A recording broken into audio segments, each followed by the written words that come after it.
The topic is Brown versus the Board of Education and Historical Black Colleges, and we're talking to Dr. Al-Hadid. Dr. Al-Hadid, you talked about historical black colleges being primarily under the influence of the majority population, and in a real sense these institutions have moved away from their traditional purpose in terms of the education of African Americans in almost an exclusive kind of situation, even though these institutions were never separated or segregated themselves, that for the most part they are not able to perform the kind of work that they were able to perform prior to, let us say, 1954. What can you do, what can be done in order to bring these institutions to a mission of recognizing the importance of providing cultural information and similar kinds of information for their originally intended population? Okay. Well, I think we have to start with the definition of the problem. The problem is that HBCUs, whether in the public sector or the private sector, are literally under siege.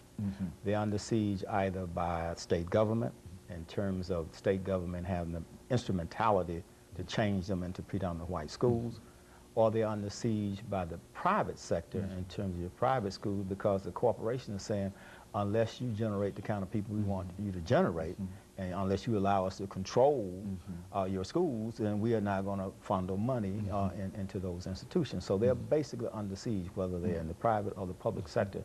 Now, how can we liberate ourselves from this form of academic and intellectual colonization? Well, what we have to realize is that when you look at an academic institution, especially a university, those universities transmit three commodities. First of all, they transmit culture. Secondly, they transmit knowledge. And third, they transmit skills. Now, historically, the HBCUs have done an excellent job in the transmittal of knowledge and skills, useful knowledge so you can get gainful employment. Where we have fallen short is that we have not canonized our own culture in the academic product that we are producing.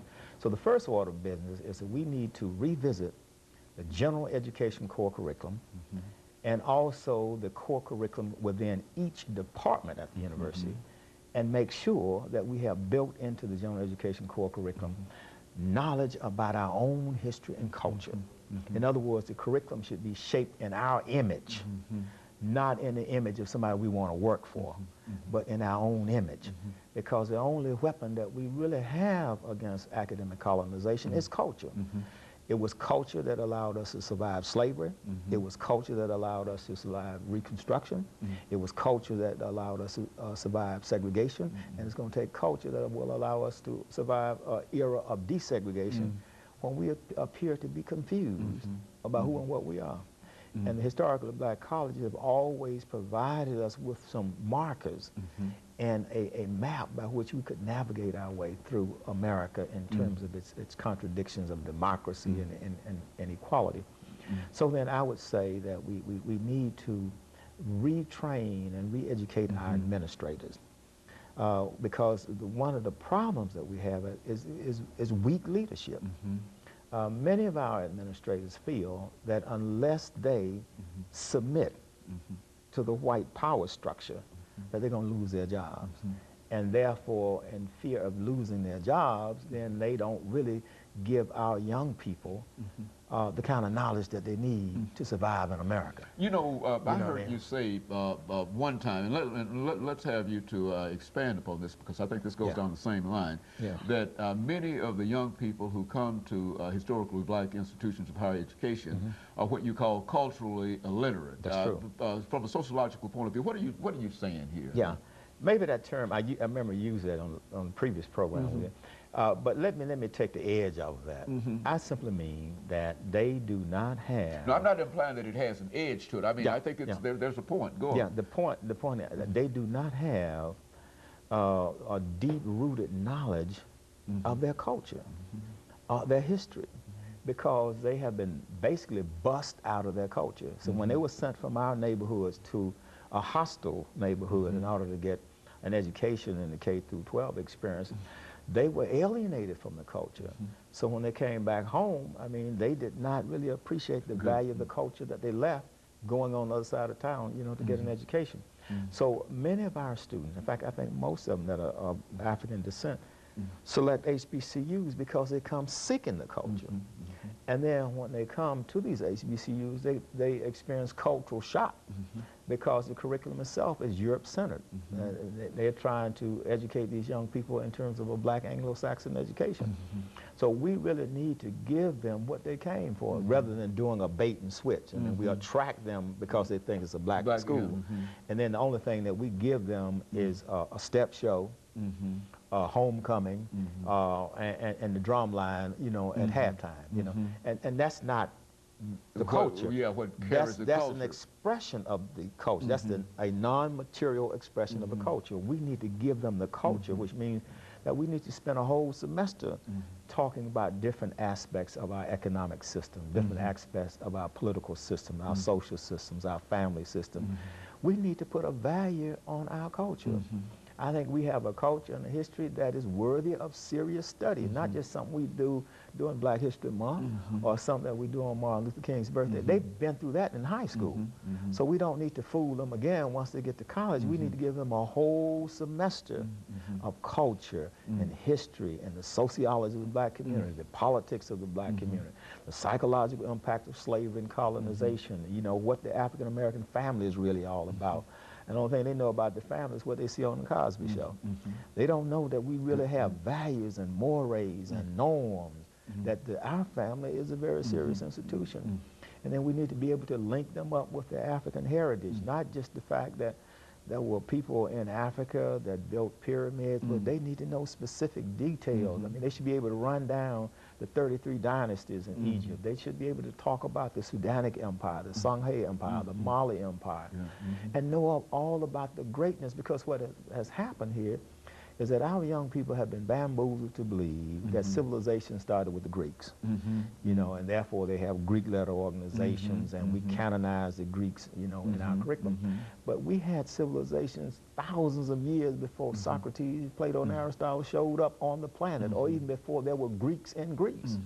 And we had dynastic periods in Egypt or in the Nile Valley in Ethiopia and the area that we know today as the Sudan. And our people know nothing about that. And then when most of our students are of Christian faith, and when they read the Old Testament, they need to realize that they're reading our history. Because they're talking about the Ethiopians, they're talking about the Egyptians and the Babylonians. That's our history. And we need to be able to interpret that, you know, from that standpoint, you know, to show the historical and cultural link with our spirituality and our religion. Now, and do you believe that at historical black colleges there's sort of reluctance on the part of those individuals who are in administrative positions to bring about this knowledge and to create a situation for this knowledge? Black administrators fear a black planet. They view the world the same way that white people do. They think like white people and act like white people and have anxiety about the white ruling class. So they are dysfunctional in terms of being able to help us because they're so timid about pleasing white overseers. And so I think they need to come out of that. I mean, you know, Martin Luther King came through and he took the fear out of most of us, but that fear still lingers in some of us. Those of us that were in the ghettos in the community, Malcolm X came along and took the fear out of us. So we shouldn't be afraid now of white power. We should be able to affirm our own existence, affirm our own culture. And that's what everybody else is doing, you know. But what we're doing now, we're still playing this 1950 game of race relations, rather than talking about affirming our heritage, affirming our culture, and speaking from our own center, speaking truth to power, and not being afraid to speak truth to power, organizing around our own values, our own norms, and creating a world in our own image, rather than trying to be a carbon copy or imitation of somebody else's society. You know? Over the last 50 seconds that we have, Doctor, what would you say to young people today to become involved in trying to acquire this cultural knowledge that you're talking about? Well, I'd say that they should go and purchase as many books as they can afford about their history and culture. And when you go to their homes, they probably have more CDs than they have books about their history and culture. So every time you buy a CD, buy a book about your history and culture. So then you could look at the history, look at the culture, start studying African languages. Start, in other words, you got to start thinking black in order to be black. Black is not just something you get by accident. Very good. And of course, let me thank you, Dr. Al-Hadid, for bringing that excellent information. And I think that this is the capstone of a series that we're certainly encouraged in having. And of course, let me encourage our audience to tune in again next week for another informative edition of Comments. Thank you and good morning.